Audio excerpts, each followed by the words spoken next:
मनुष्य रूप में जब व्यक्ति इस धरती पर आता है तो परमात्मा की ही क्यों न हो, गुरु की शरणागति उसके लिए आवश्यक हो जाता है कि बिना गुरु के सानिध्य को प्राप्त किए और बिना गुरु से ज्ञान प्राप्त किए हुए उस व्यक्ति का कल्याण संभव नहीं हो पाता है। इसीलिए हर एक व्यक्ति को जीवन में गुरु बनाना आवश्यक होता है। पानी पियो छान के और गुरु बनाओ जान के। आगे पानी को छान के पीना चाहिए, कपड़े से, छलनी से नहीं, वो प्लास्टिक वाली, कपड़े से, मोटे कपड़े से छान के पानी पिए और गुरु को सोच समझकर, क्योंकि गुरु आपको दुनिया में बहुत मिलेंगे लेकिन सच्चे सदगुरु का मिलना बहुत ही मुश्किल है। रामकृष्ण परमहंस जी काली माता से बात करती थी। एक दिन संत आकर कहने लगे, मैं तुम्हारा गुरु जन्म जन्मांतर का, मुझे गुरु वरण कर लो। रामकृष्ण परमहंस सोचने लगे, पहले से ही मुझे काली माता सिद्ध है, फिर मुझे गुरु की क्या आवश्यकता। फिर भी एक बार माँ से पूछ कर आता हूँ। काली माँ की मूर्ति के पास गए, मूर्ति बात करती थी। वो मूर्ति अर्थात काली माँ से पूछा उन्होंने, माँ बाहर एक संत आया है, कहता है कि उनको गुरु वरण कर लूं, पर आप प्रत्यक्ष हैं, इसके बाद मुझे गुरु वरण करने की क्या आवश्यकता है।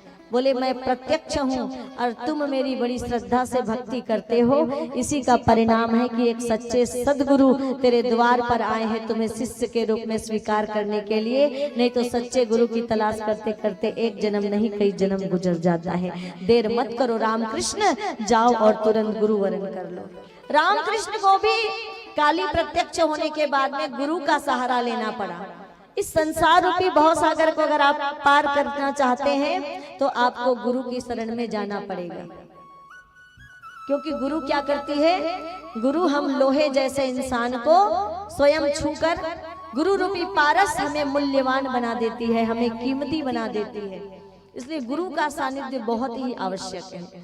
भगवान गुरु के आश्रम में जाकर यही शिक्षा देना चाहते हैं कि कोई भी भागवत का ज्ञान ऐसा नहीं जिसमें कोई शिक्षा ना मिलती हो।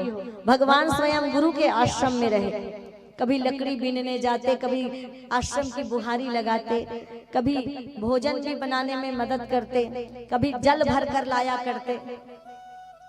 नाजों से यशोदा मैया की गोदी में पले बढ़े कन्हैया भी गुरु की आज्ञा के अनुरूप कठिन से कठिन परिश्रम आश्रम में रहकर करते थे।